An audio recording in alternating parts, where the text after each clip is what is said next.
Thank you, Mr. Chairman.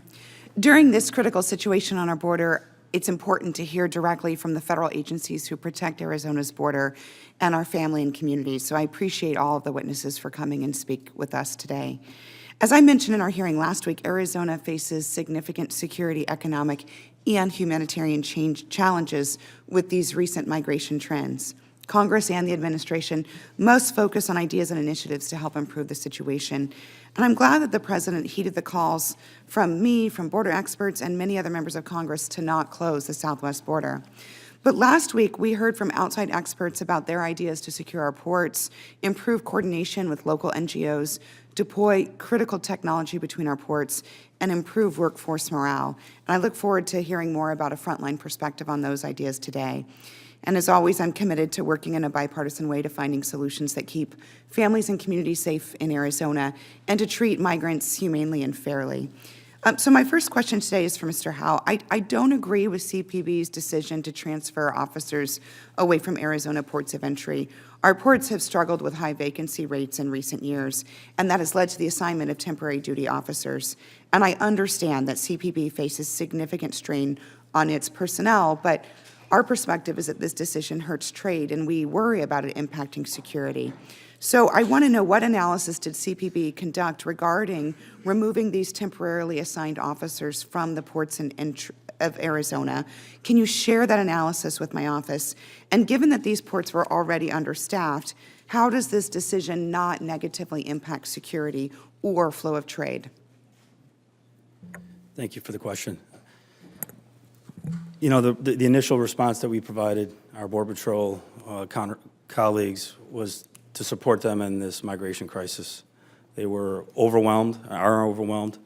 So the decision was made to provide them the officers that they could use to put their agents back in their law enforcement activity.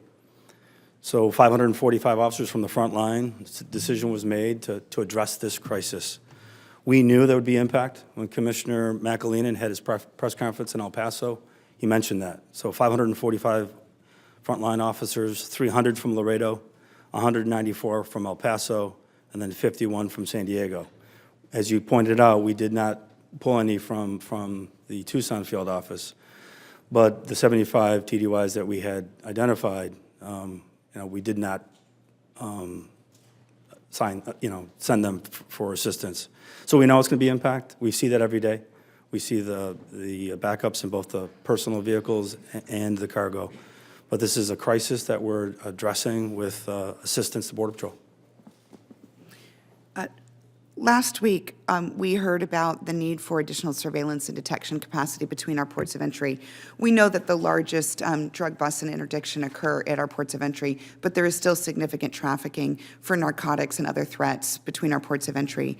So my question for Mr. Kyrsten is, what type of sensors do you think are most useful for agents in the general patrol duties? Do we need more cameras, more radars? Do we need more unarmed aircraft systems, or something that I haven't mentioned yet? All technology has helped. CBP has made a tremendous investment in technology over the last few years, but we also need to have relocatable technology because traffic patterns will shift from one area to another. We saw it in Arizona, where I was previously assigned. It's having the technology that's going to help us with greater situational awareness. Right now in South Texas, what I see the problem is we don't have any technology that's foliage penetrating. So people get into the brush areas, whether it's the carrizo cane, whether it's the sugar cane, whether it's the other brush that's there, it makes it hard to detect. So it's a combination of different systems that we can actually apply onto the border is to act as that force multiplier for us.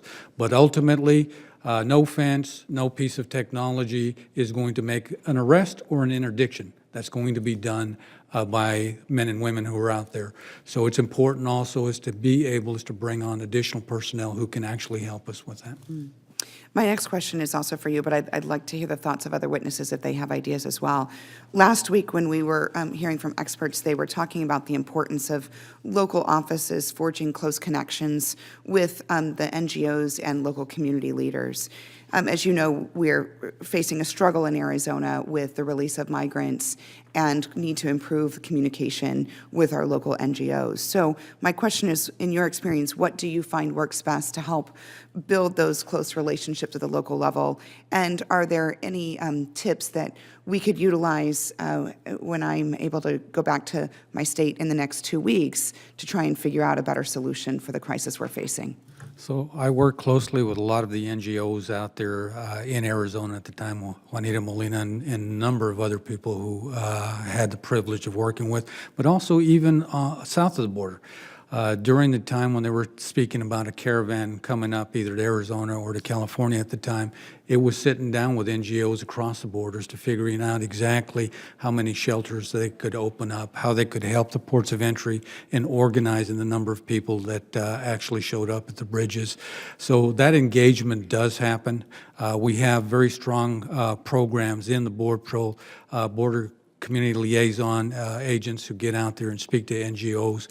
We work with them very closely in South Texas. It's Sister Norma.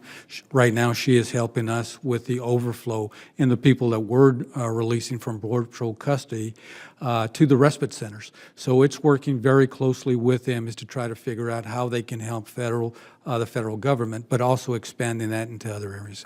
I'd like to follow up with you after this hearing. I'll be back home in my state over the next 2 weeks during the spring period and intend to host a meeting to bring NGOs together with our local officers to help provide more close communication. As you know, we have had recent unexpected releases into the community that have been troublesome in Phoenix, Yuma, and in Tucson. If there are others on the panel who have thoughts on this question in particular, I'd appreciate it. I would like to provide a response to your previous question, if I could. Yes, just 'cause that'd be great. You know, I'm stationed on the border. I'm in Laredo, Texas, and specifically, if you look at what DHS does on the border, it's really a whole of DHS effort. And when we look at the transnational criminal organizations that are responsible for bringing aliens and narcotics, weapons across our border, we have our uniformed presence that deter, that detect, that do the seizures. And I know that you asked what equipment that they might need and what personnel. But what I would ask is Homeland Security investigations, because we do a great job in deterring and detecting. But ultimately, if we want to dismantle those transnational organizations and criminally prosecute them, criminally detain them, and criminally forfeit the illicit proceeds, that whenever you look at providing personnel and equipment to our uniformed partners that we work with every day, that you also look at Homeland Security investigations, because ultimately we need to dismantle those organizations and have them pay the ultimate price in prosecution and detention. I appreciate that point. Thank you. My time's expired. Thank you, Mr. Chairman.